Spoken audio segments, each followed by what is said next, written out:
Hapon ito, tuloy nga po na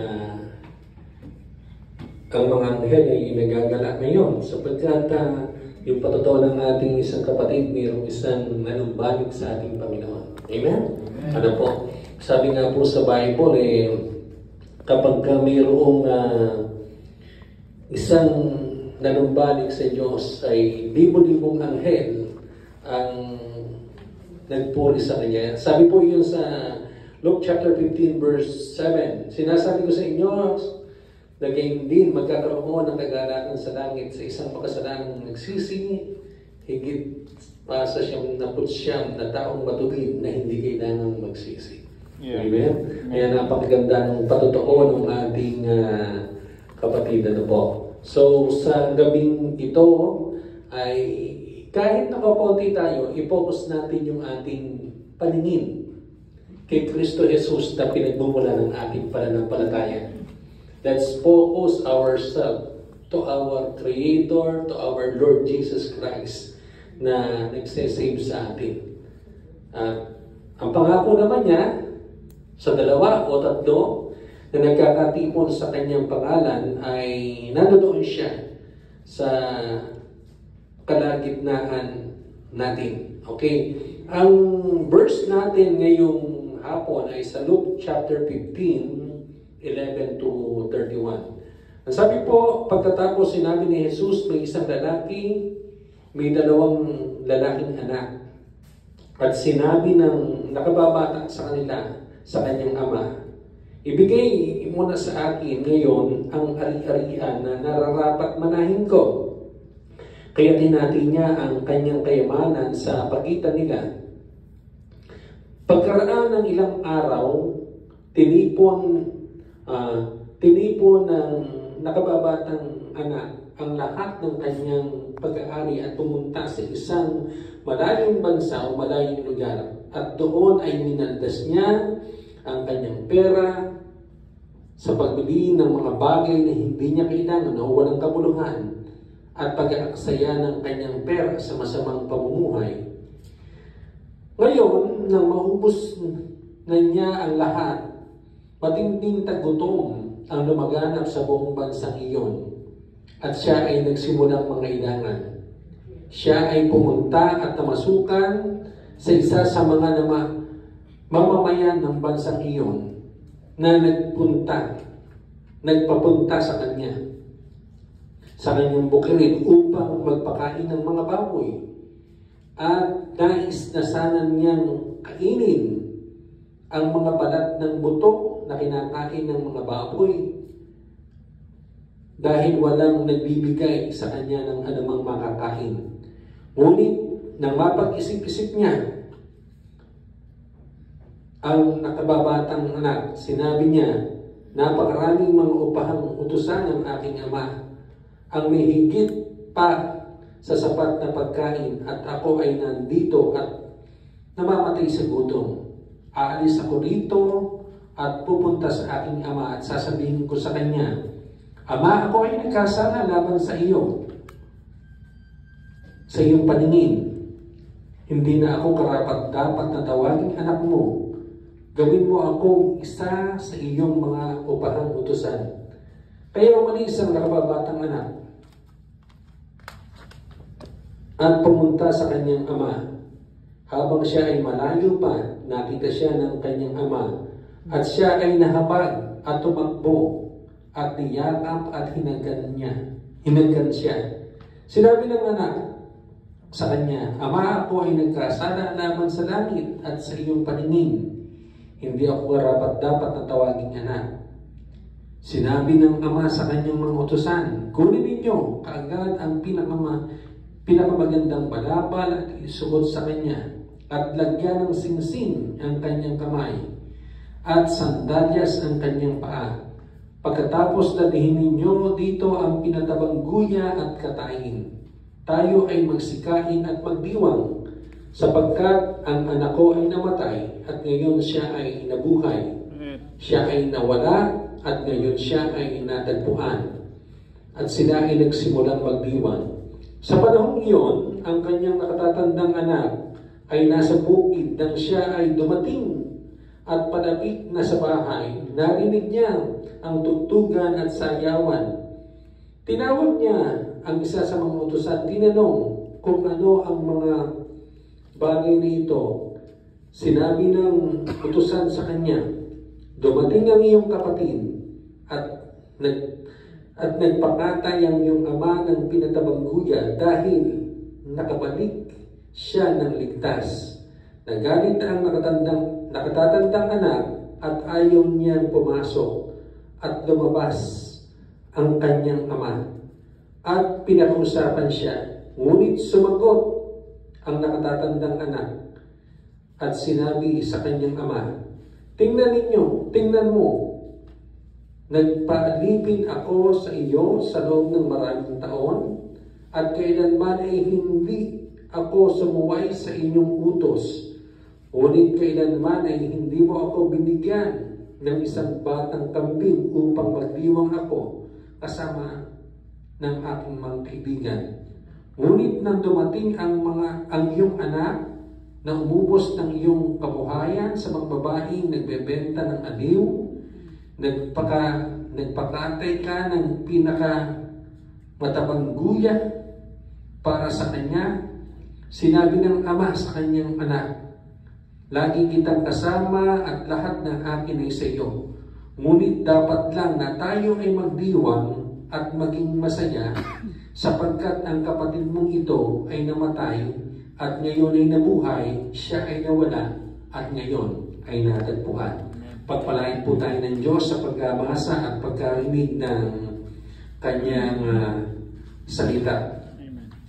Mga kapatid, sa oras na ito, ang pamagat po ng ating mensahe ay magpasimulang muli. Ano po? Starting all over again. Amen? Sa ating pagninilay ngayon, ipinakita po ni Lucas ang kahalagahan ng pagbabalik loob sa Diyos at ang importansya ng pagkilos upang ating maranasan ang biyaya ng Diyos sa ating buhay. Kaysa nga naniniwala tayo na tayo ay nawala in some way or another, at kung hindi man nawala, yung iba sa atin ay nagwala. Ano po, hindi tayo nawala, yung iba sa atin ay nagwala. Ano po? Iba pong konsepto yun, mga kapatid. What I'm talking about is this. May parte tayong gagampanan. That's why ang ating message ngayon ay tatawagin natin starting all over again. Amen? Amen. Starting all over again. Paano nga bang magsisimula muli para sa mga tao na minsang nawala at nagwala? Paano magpapasimula yung nawala at nagwala? Payagan ninyo po sa ating pag-aaral ngayon ay hanguin natin muli sa mga letra ng salitang start. S, T, A, R, T. Amen? Ano-ano ang mga ito?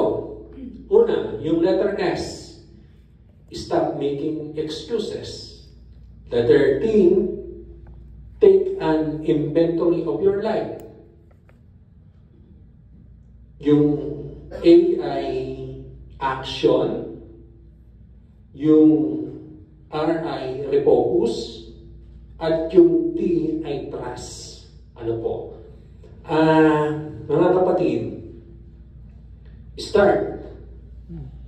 Unahin natin yung letter T o yung letter S. Yung letter S, stop making excuses. Marami sa atin, ano po, na excuse, ano po. May mga taong nakakagulat, alam mo na hindi tama at mahirap ang kalagayan na sinusuungan, katulad ng alibughang anak dumating sa point na naging tagapag-alaga na lamang ng baboy. And yet, they try to convince themselves na okay ang lahat.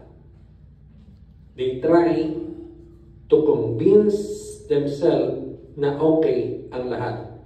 According to Proverbs 28, verse 13, ano po? Verse 13, ganito ang sinasabi. Ang nagkukubli ng kanyang sala ay hindi mapapabuti, ngunit kahabagan ng Diyos ang nagbabalik loob at nagsisisi. Basahin natin sa wikang Ingles, ano po? Sa Proverbs. Proverbs 28 verse 18. Ito po ang sinasabi, mga kapatid. He who tends, Proverbs 28:13 pala, 28:13. Nasabi po dito sa 13, mga kapatid, he who conceal his sins does not prosper, but whoever confesses and renounce, they find mercy. Amen ba? Amen. Kaysa hindi aminin ang kasalanan, kaysa ikubli, magsisi na lang. Amen ba? Amen. Ano po? Magsisi. Sa totoo lang, mas madali sa atin ang mag-ukusad at maging self-righteous naman. Oh, yeah. Ano po? Hindi po ito magandang pag-ugali bilang isang Kristiyano. Halimbawa na lang, yung babaeng nahuling nangangalo niya, di ba? Pumulot ng mga bato. Yung mga nakapaligid, mga Sadducee, mga Sadduceo, ano po, kasama ng mga namumuno, at handa nilang batuhin yung babaeng nagkasala. Pero anong sabi ng ating Panginoong Hesus? Sige, kung sino ang walang kasalanan, batuhin ang babaeng ito o unang pumulot ng bato at batuhin ang babaeng ito. What Jesus was doing was pointing the finger back at His followers para ipakita na lahat naman ay nawawala at nagwawala. Ano po? Kaya nga, stop making excuses. Stop making yung ituro natin yung nagkasala yung isang tao. Kasi maging ang ating Panginoon Diyos, inuunawa palagi tayo. Amen? Okay. Ikalawa, letter T, take an inventory of your life. Take an inventory of your life. Lahat ng tao tumalikod sa Diyos. Okay. Lahat ng tao tumalikod sa Diyos. But we have to come to a point of realization na nawawala nga tayo and we need help. And we need help. And the good news is, may paraan para makabalik tayo sa Ama. Nasaan ba tayo? After so many years. Ano po? Nasaan ba tayo after so many years with the Father sa gawain ito? Okay. Dapat, the more na tumatagal tayo sa gawain sa ating Panginoon, ano po? We become more of Him. Amen? Sabi po, yung sumasa atin yung Espiritu ng ating Panginoon. Okay. Sometimes, marami sa atin ang ganito. Ayan, naalala ko yung pinahayag kanina. Ilang anniversary na ba? Third year. Ano po? Sometimes, marami sa atin ang ganito. Ilang anniversary na rin ang pinagdaanan. Pero hanggang ngayon, hindi makakayo. Hindi ma-share yung good news ng ating Panginoon. Ano po? Minsan, mga kapatid, magaspang pa rin yung pag-uugali. Akala mo talagang ginagawang debosyon yung hindi pagbabago. Ano po? Ulitin ko, akala mo talagang ginawa ng debosyon ang hindi magbago. Kinakailangan magbago pa rin tayo. Ano po? Dapat binabago tayo ng Diyos araw-araw. Amen? Amen. Although nagkakamali tayo, nagkukulang, pero meron niyang kante. Binabago mo ako araw-araw. Ano po? Binabago mo ako araw-araw. Yung ating mga pananalita, yung ating mga pag-aakala, yung ating mga pangungusap, dapat po ay natidevelop yan. Tingnan po natin ang bunso. Ang bunso ay nawala dahil iniwan niya ang ama, samantalang ang panganay naman ay hindi umalis ng kanyang bahay, ngunit nawawala rin.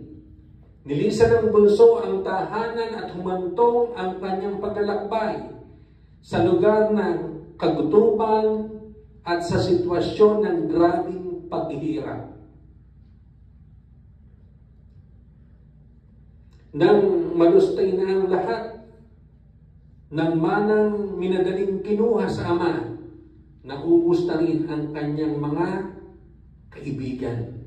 Kapag ka naubos na yung pera, parang sa buhay natin ngayon, mauubos rin yung kaibigan. Malalaman mo daw yung tunay na kaibigan kapag ka nawala na yung pera. Totoo hindi? Pagka nawala na yung pera, pagka naghihirap na, malalaman mo kung sino yung tunay na kaibigan. Ano po? Naharap siya sa posibilidad ng tiyak na kamatayan sa malayong lupain. Siyempre, nagkaroon ng tagutom. Nang walang makapansin at walang magmalasakit, natauhan siya sa loob ng isang kural. Sa kulungan ng kulungan ng baboy. Sa kural ng mga baboy na halos saluhan na niya sa pagkain ng mga gulay na bulok dahil sa matinding gutom, mga kapatid. Nakanto niyang hindi siya baboy na nararapat sa isang kural. Bagkus isang anak na nararapat sa isang tahanan. Amen? Ano po? Kaya kung meron tayong mga kakilalang nalayon sa Panginoon, anak ka. Anak ka ng Diyos. Hindi ka alipin. Kasi itong bunsong anak, ano po, anak siya eh. Pero nung naubos yung kanyang kayamanan, naubos yung pera, naging alipin siya. Ngayon, tayo naman bilang isang mananampalataya, mga kapatid, tayo ay dapat magpaalala doon sa mga taong nananayo sa ating Panginoon Diyos. Tunay nga na mayroon pong paraan, ano po, ang sigmura natin para gisingin tayo sa katotohanan. Katulad ng bunsong anak, nung magutom siya, ang sabi niya, buti pa sa tahanan ng aking ama, ang mga alipin ay kumakain ng sapat. Samantalang ako, kaning baboy lang. Naalala niyo yun, mga kapatid. Ang sabi po sa Romans 12:3, dahil sa kaloob ng Diyos sa akin, sinasabi ko sa bawat sa inyo, huwag ninyong pahalagahan ng higit sa nararapat ang inyong sarili. Sa halip, pakalimiin ninyo ang tunay ninyong katatayuan ayon sa sukat ng pananampalatayang ipinagkaloob ng Diyos sa bawat isa sa inyo. Amen? And then, number 3, doon sa start, o doon sa letter, anong tayong letter? Action, mga kapatid. Action. We have to act in repentance kung nalayo tayo sa Diyos. Umamin tayo. Magsisi tayo. Lahat po ay nagkakamali, pero hindi lahat ay nagsisisi. Totoo ito. Lahat ay nagkakamali, pero hindi lahat ay nagsisisi. Dapat po, kung magkamali tayo, Magsisi tayo sa ating mga kasalanan. Lahat ay nagkukulang, pero hindi lahat ay nagsosorry. Totoo yun. Lahat ay nagkukulang, pero hindi lahat ay nagsosorry.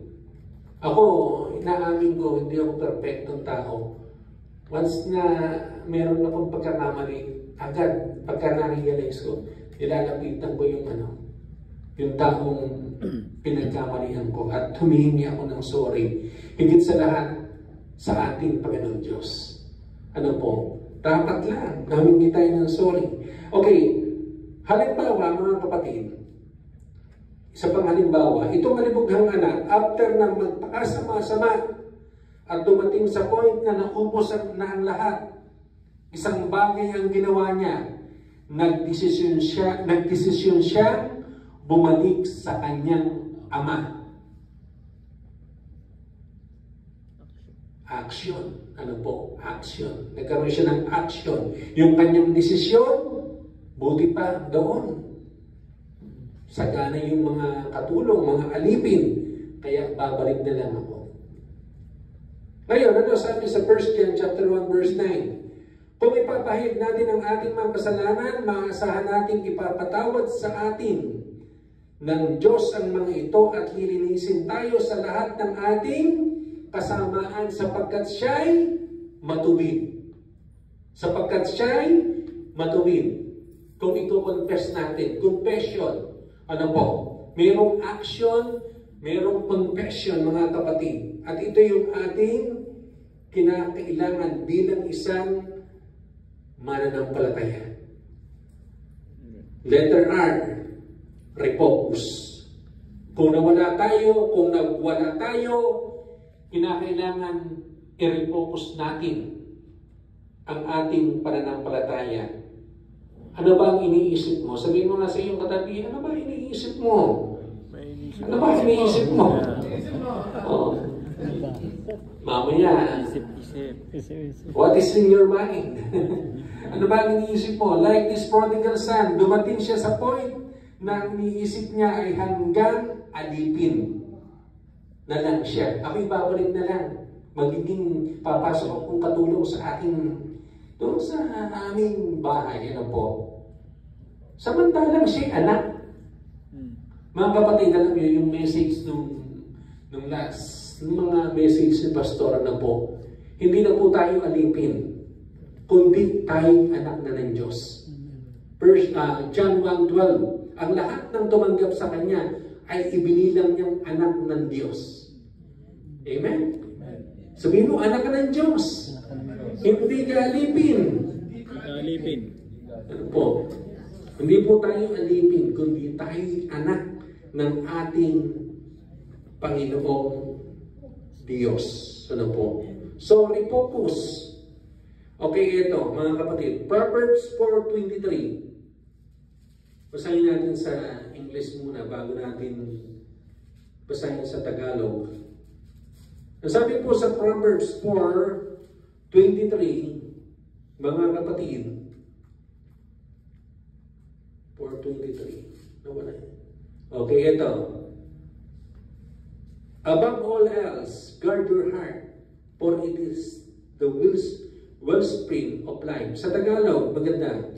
Ang isipan mo ingatang mabuti at talagaan, sapagkat iyan ang siyang bukal ng buhay mong tinataglay. Kinakailangan ingatan natin yung ating mga puso at isipan. Ano po? The way you think determines the way you feel. And the way you feel determines the way you act. If you want to change your action, just change the way you think, and it will surely change the way you act. Mga kapatid, kung paanong nagdesisyon siyang kunin ang kanyang mana at iwan ang kanyang ama na nagdulot sa kanya, ulitin ko, kung paanong nagdesisyon siyang kunin ang kanyang mana at iwan ang ama na nagdulot sa kanya ng buhay, nagawa din niyang muling magdesisyon na bumalik, ano po, at balik sa ating Panginoon Diyos. Letter ano na tayo?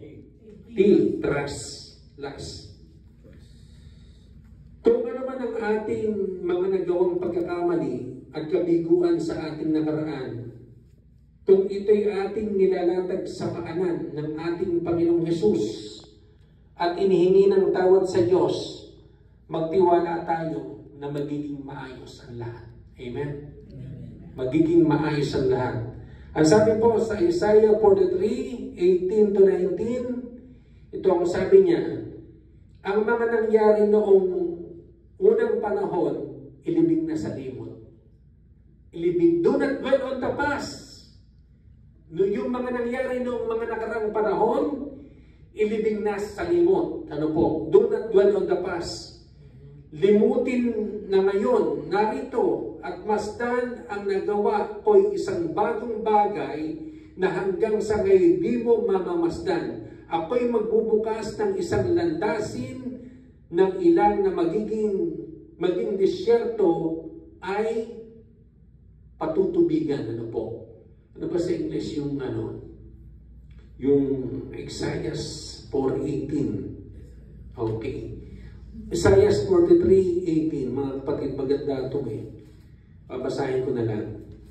43:18. Ang sabi po sa 18, forget the former things. Do not dwell on the past. Sa buhay natin, may mga nangyari na hindi maganda. Sa buhay natin, mayroong mga nangyari na parang bagang nakakainis. Ano po, sa buhay natin, mayroong mga nangyari na tila baga makapagpapalayo sa ating Panginoon Diyos. Limutin na natin yun. Magpatuloy tayo. Let's focus ourselves, ano po, doon sa ating pananampalataya, sa ating Panginoon sa Kristo. Let's focus on the cross of our Lord Jesus Christ. Amen? Amen. Kaya nga, napakaganda ang nangyari doon sa alibughang anak. Ano ang nangyari?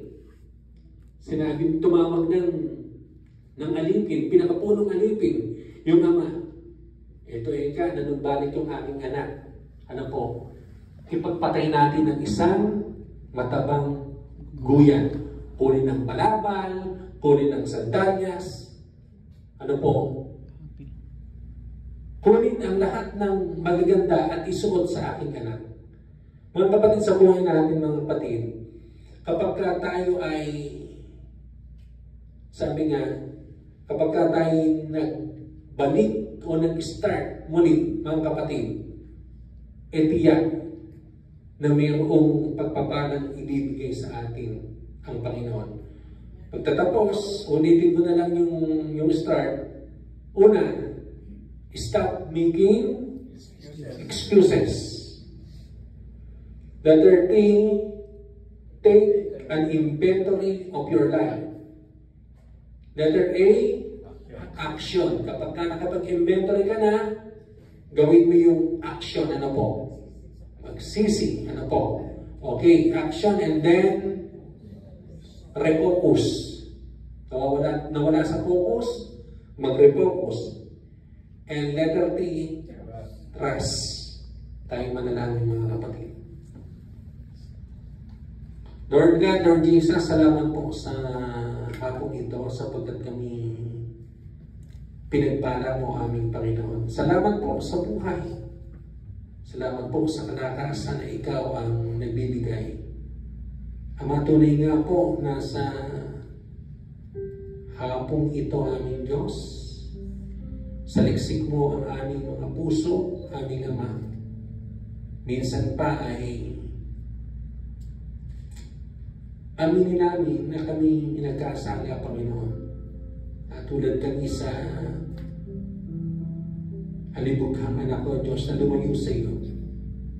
Pero ito yung oras, ito yung panahon namin, Panginoon, para magsisi kami sa aming mga kasalanan. Para kami magamit mo aming Panginoon. Lord Jesus, salamat po sa iyo. Ikaw po ang aming paglilingkuran at ikaw ang aming Panginoon. Lord, pagpalain mo rin ang mga nandito, O Diyos. Kung mayroon mang may karamdaman, ikaw po ang humipok sa kanila, aming Panginoon. Kung mayroon mang may problema sa pamilya, ikaw po ang patuloy na magsaayos. Kung mayroon mang may problema, financially, aming Panginoon, ikaw po ang magpuno, aming Ama. Lord, pagpalain mo rin ang aming pastor, O Diyos, Pastor Dennis. Siya'y mag-aaral ngayon, aming Panginoon. Lord, yung provision mo ang patuloy mong ipagkaloob sa Kanya at sa Kanyang pamilya, O Diyos. Lord, nakita mo po ang Kanyang matapat na paglilingkod sa iyo. God, ikaw po ang mag-provide. God will provide. Lord, salamat po. In Jesus' name we pray. Amen and amen.